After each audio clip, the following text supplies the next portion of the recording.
Hi there. In this video I'm going to give you a quick overview of the front panel of the Classic450 bass amp. Now in designing this bass amp we had three focus points.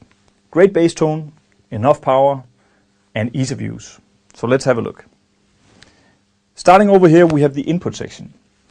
The input section of the Classic450 accepts both active and passive basses.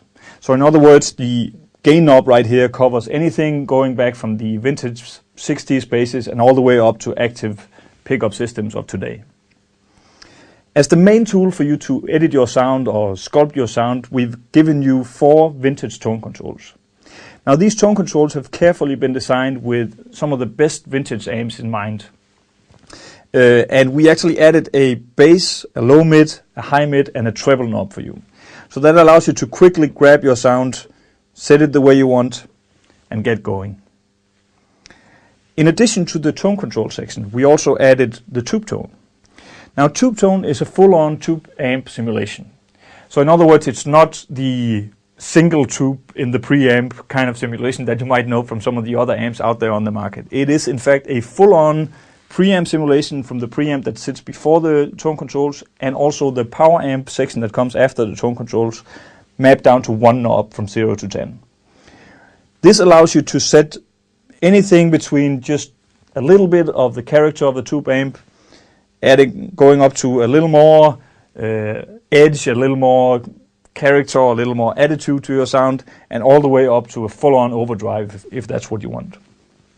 So that's tube tone. As the third tool over here we have SpectraComp. Now SpectraComp is quite different from the average compressor that you find in other bass amps. SpectraComp is in essence a multi-band compressor that allows us to compress the lows and the mids and the highs completely independently.